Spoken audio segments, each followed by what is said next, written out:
evening, YouTube. You guys are now watching another segment of the Cali Effect. Today, we are going to be going over the last part of the Raging Tempest set review. If you guys would like for me to review anything, whether it's a video game, another set, cards, whatsoever, post down below in the comment section. The top rated comment will definitely be taken into consideration for a review. This time around, we're going to be starting off with the Shinobird archetype. They seem to be winged beast spirit monsters, and as you guys know, all spirit monsters for the most part cannot be special summoned.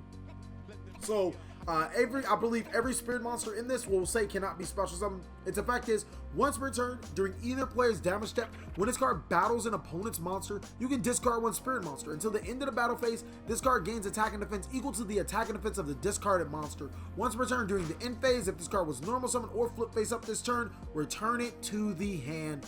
This card, it just does not seem good unless of the rest of the Shinobirds involving discarding themselves, and you know, they have some type of amazing graveyard effect. Shinobird Crow just seems like one of those cards that isn't really placed correctly in this archetype. Another good thing that it does have is that it can discard any spirit monster. And then off the top of the head, Yamada Dragon, Hinokana Sugi comes into mind. Really big beefy cards that make this guy like 2800, 3200 attack that could really defend off against the meta. But ultimately, I don't think that this card has a place unless the rest of the Shinobird cards play a part of being in the graveyard. The next card we're going to be talking about is Shinobird Crane. Now, it is a level 4 winged beast spirit effect monster. It is wind, 1500 attack, 1500 defense. Its effect is cannot be special summoned. Once per turn, if another spirit monster is normal summoned or special summoned while this monster is on the field, you can draw one card. Once per turn during the end phase, if this card was normal summoned or flip face up, return it to the hand. Now, that sounds like a good effect, but then you start to think about it. You only allotted, this is under normal terms, you only allotted one normal summon per turn. That card must already be face up on the field. It returns to the hand during the end phase as flip face up or normal summon, and it can't be special summoned. So think about that, guys. You're going to need a third card to keep that card on the field just to gain the effect of drawing a card, or a way to get 2 additional normal summons a turn, which means you'd have to use a card. So basically, Shinobird Crane seems lackluster again. And since the fact that it doesn't really work well with the Shinobird Crow, I'm not 100% sure on this archetype right now. It does seem like this card could be a better card depending on what the rest of the Shinobird cards say, though. The next card we're going to be talking about is Shinobird Tatsu Tabata. I'm just going to call him Shinobird number 3 guy, alright? It is a wind, level 4 winged beast spirit effect monster with 1000 attack and 800 defense. I have a strong feeling that this card is going to be awesome. Cannot be special summoned. Once per turn, you can target one spirit monster on the field, return it to the hand. Why, Sway? Why? I don't even got to read the rest. Just why? There has to be something that I'm missing with this archetype, alright? Once per turn during the end phase, if this card was normal summon or flip face up, return it to the hand. Okay, so we have a spirit monster that returns spirit monsters to your hand on the main phase. These cards don't seem to have a lot of synergy with each other. I mean, I guess you can return the other spirit monster to the hand to discard for Crow, and then the Shinobird draws a card, but it doesn't seem good right now. On to the next card. Oh man, this deck is a headache already. Shinobird Peacock. You can ritual summon this card with Shinobird Calling. Must be ritual summoned and cannot be special summoned by other ways. If this card is ritual summoned, you can shuffle up to 3 spell or trap cards your opponent controls into the deck. I like this card. So basically, 2 pendulum cards and another card. Then you can special summon one level 4 or lower spirit monster from your deck, ignoring its summoning conditions. That's how it works. Okay, there we go. This ritual card really helps. Once per turn during the end phase, if this card was special summoned, return it to the hand. And if you do special summon 2 Shinobird tokens, Winged Beast Wind, level 4 attack and defense 1500. Okay. Card was great until I realized I ritual summon this card and I have to waste at least 2 level 4 monsters as this deck seems. And then I don't get that much of a return other than returning spell or trap cards. So if I ritual summon or if I activate a ritual spell card and this card gets bottomless, I mean, I guess it would return to the hand anyway, so I don't know. Well, it's a lot better. It's a lot better. It's a little bit more promising because it says ritual summon this card with Shinobird calling. If I am correct, I hope I am correct. Pre-preparation of rites goes off the monster and not the spell. And if it does, then yes, this card could be really good. It is a level 8 too, so it's trade-in target. So on to the next card, Shinobird Peacock. All right. Now you can ritual summon this card with Shinobird calling. Must be ritual summoned and cannot be special summoned by other ways.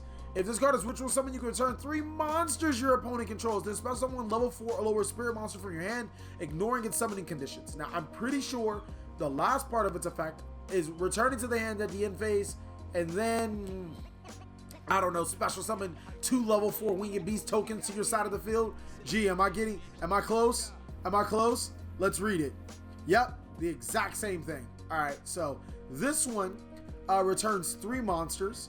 It doesn't target, so okay, this one's not that bad. Okay, I can feel that.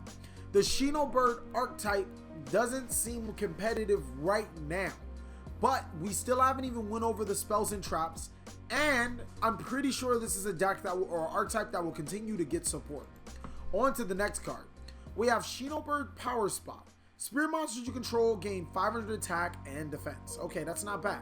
If a face-up wind monster you control returns to the hand, except during the damage step, you can add, you can add 1 spirit monster or ritual spell card from your deck to your hand. You can only use the effect of Shinobird Power Spot once per turn. That's not bad.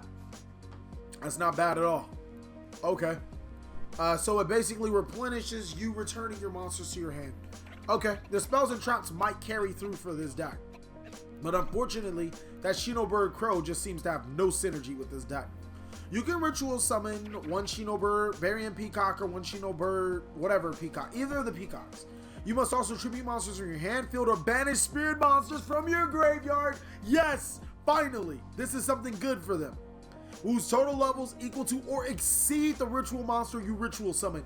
Awesome. Okay, this ritual spell card makes up for a lot of bad things coming on right now, mainly because you can use spirit monsters, any spirit monsters in your graveyard. I don't even want to tell you how important that is. I feel like I should play this deck tomorrow when we stream on Twitch.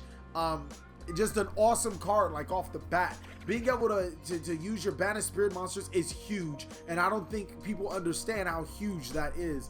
It's basically a free ritual summon, and then the other spell card searches this stuff. This one is called Shinobird Healing. Now, what this card does, if a face-up spirit monster you control is returned to your hand while you control a face-up card, except during the damage step, and it's a face-up card, so while you control this face-up card, you can target 1 card your opponent controls, destroy it. That's not bad. I hate the targeting, but it targets any card, so that's pretty good. When an opponent's monster declares an attack, you can banish 1 spirit monster from your graveyard, negate the attack, and end the battle phase. You can only use the effect of Shinobird Healing. You can only use each effect of Shinobird Healing once per turn. Okay, that's really good. That trap card's pretty good. I like it. I like it. Next, we're going to go to the next card, and it's called Foolish Burial with Belongings. Spell card, send 1 spell or trap card from your deck to the graveyard. You can only activate 1 Foolish Burial Belongings once per turn. Immediately off the top of my head, I think of Pantheism. I think of Prime.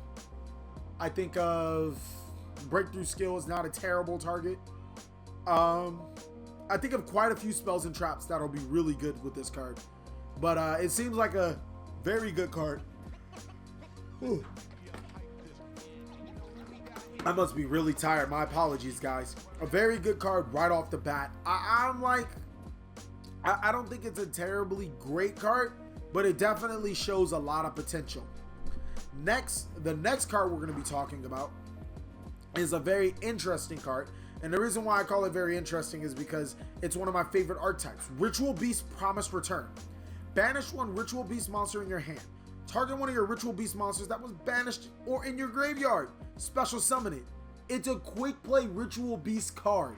I'm hoarding Ritual Beast. This card looks really good. Like, this card just might make Ritual Beast, especially if Konohawk goes to more than 1. This card is really good, especially coming from a Ritual Beast connoisseur, I'd like to say. It allows us to keep attacking. I really just, I can't explain how many combos can be made with this card. Like, you can even get the fusion monsters and then special summon one of your Ritual Beast monsters to attack. It's just good. I don't even want to explain to you how good it is because I don't want you guys playing Ritual Beast. But I am going to be hoarding Ritual Beast cards from here on out because of this good card. Give me 1 second and I'll get you guys some more cards to review. Hey guys, would you guys like to buy the cheapest cards online from your favorite YouTuber with the fastest shipping? All you have to do is check in the description. It'll take you to my Google documents where you can find these such cards. Thank you so much for watching. The next card for the Ritual Beast support is Spiritual Beast Tamer Winda. It is a level 4 psychic monster with 1600 attack, 1800 defense. Pretty nice stats for the deck. If this card in its owner's possession is destroyed by an opponent's card by battle or card effect, you can special summon a Ritual Beast monster from your deck or extra deck, ignoring its summoning conditions. You can only special summon one Spiritual Beast Tamer Windas once per turn. This card is awesome. I don't like the fact that it has to be destroyed by battle or card effect by the opponent, because if it was just saying battle or card effect, you know, it doesn't really matter. You know, you set that metal full scale, destroy the Winda, you know, special summon a monster from the extra deck, you know, set that other scale, and then just start pendulum summoning and doing a whole bunch of crazy stuff. So I guess it's kind of good that it's only, you know, by an opponent's card possession, which is the only card I think, or the only thing that I think that holds this card back, but it seems like a really good card. I'm very excited for the Ritual Beast support that is coming out within the next set.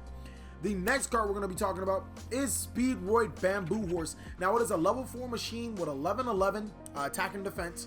Its effect is when this card is normal summoned, you can special summon one level 4 or lower Speedroid monster from your hand. During your main phase, except this turn, a turn this card was sent to the graveyard, banish this card in your graveyard, send one wind monster from your deck to your graveyard. You can only use this effect of Bamboo Horse once per turn.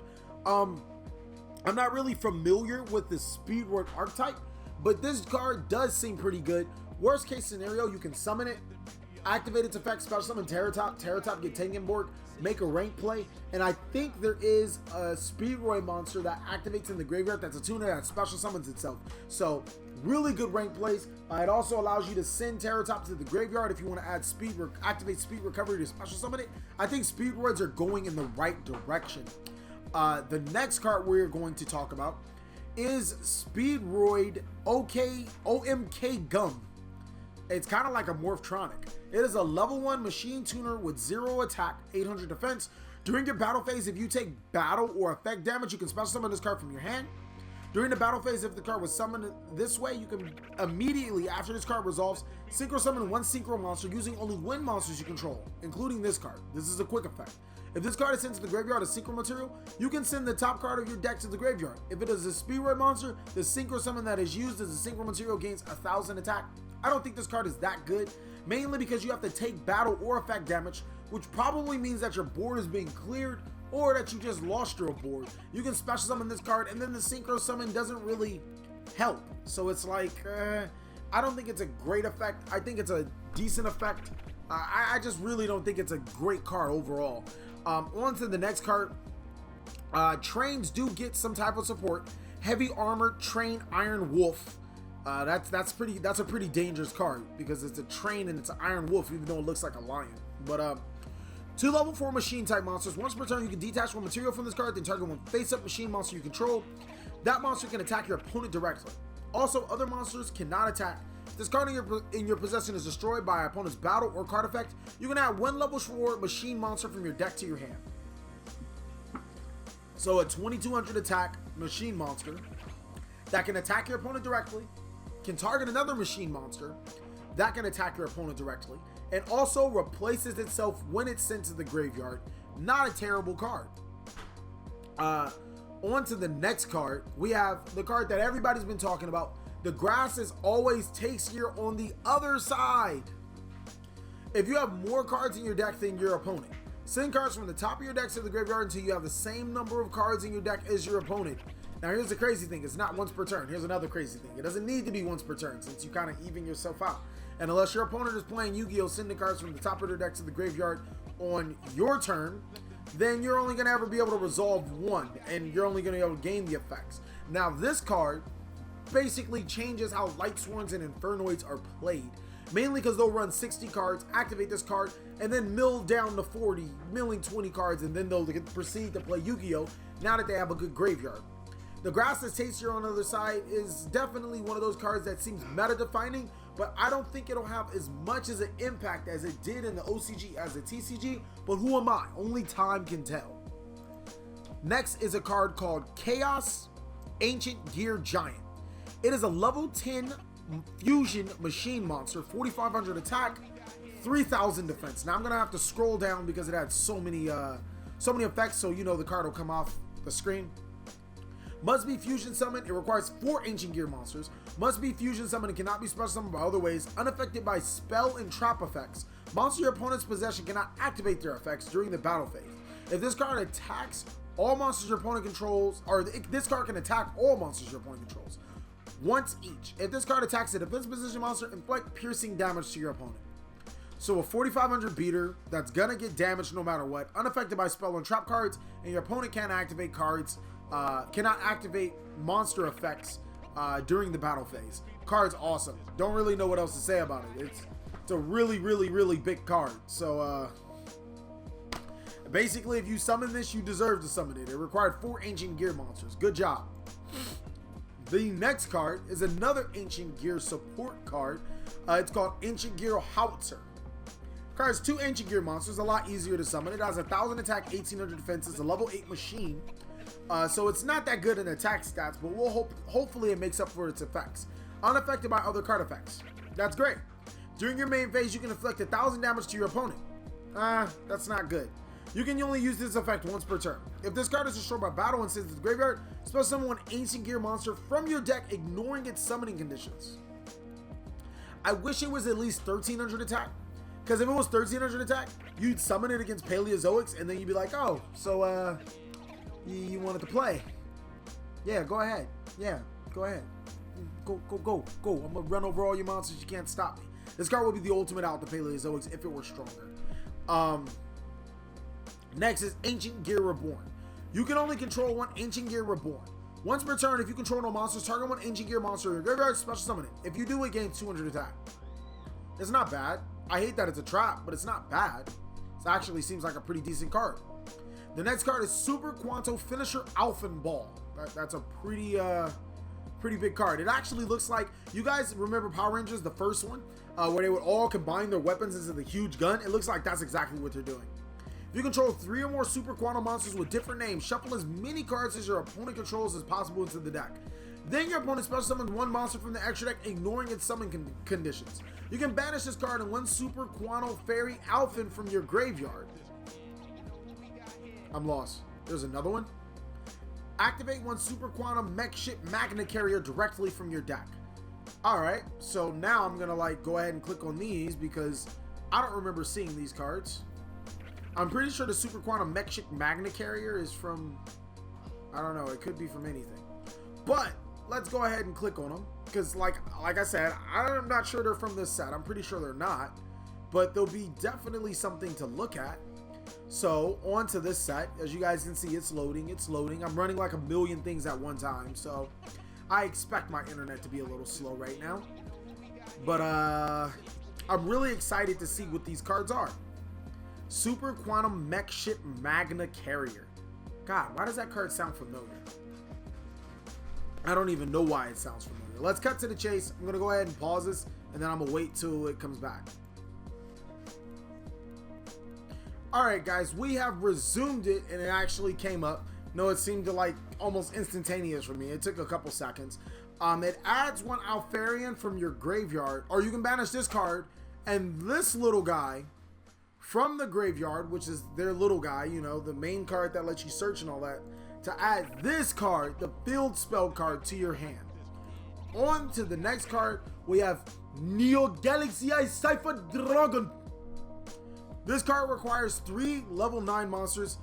If this card has a Cipher exceed its material against this effect, once per turn you can detach 3 materials from this card. Monsters you control cannot attack your opponent directly for the rest of the turn except this card. Also, take control of a face-up monster your opponent controls equal to the number of exceed materials detached until the end phase. But while this effect is applied, they have their effects negated. Their attack becomes 4,500 and their names become Neo Galaxy Cipher Dragon. Okay, not bad. I like this card. It could be pretty nasty, especially if Blue Eyes can find a way to play this. Next is All Devouring Glutton. One of my favorite cards from the set. I actually did peek and look at it. It is a level 1 monster, question mark attack, question mark defense. Cannot be normal summoned or set. Must be special summoned from your hand by banishing 5 or more cards from your hand, field, and or extra deck face down, and cannot be special summoned by other ways. Now, here's the kicker. This card gains 100 attack and defense for each face down banished card. So if my opponent activates Pot of Desires, I activate Pot of Desires, and I special summon this card, 2,500 attack, okay? Pretty good for free. All right, don't be underestimating that. While this card is face up on the field, it cannot be tributed, used for a fusion, synchro, or exceed material monster. No Kaiju Gamma Seal. Once per turn at the start of the damage step, if this card battles an opponent's monster, you can banish that opponent's monster face down. That is the effect I'm talking about. The ability to make this monster whatever you want it to be, depending on how many desires you're playing and all that other stuff. And also on top of that, being able to banish an opponent's monster for free, no targeting whatsoever, is a pretty good card. I think it's one of the more underrated cards. One of those decks that are gonna abuse Pot of Desires to no end, and using All Devouring Glutton is one of those cards. Next is Phantasmal Miscellaneous. During either player's main phase, you can send this card from your hand to the graveyard. Dinosaur monsters you control are unaffected by your opponent's activated effects during this main phase. You can banish any number of dinosaur monsters from your graveyard, including this card. Special summon one dinosaur monster from your deck, whose level is equal to the number of monsters banished but is destroyed during the end phase. You can only use this effect once per turn. Wow. That card's really good. I see why Dino Rabbit stuff went up. I actually really like this card. Dino's just, might have some pretty good impact on the meta very soon. And it's a level 4 dinosaur. Okay.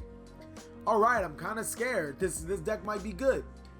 Thank you so much for hanging with me with the Raging Tempest set review. I really hope you guys enjoyed. Once again, if you guys would like me to review any set, archetype, game, it doesn't matter, post down below in the comment section. Most importantly, check out my Google Docs where I have the cheapest cards online from your favorite YouTuber with the fastest shipping. Please like, comment, subscribe, but most of all, enjoy.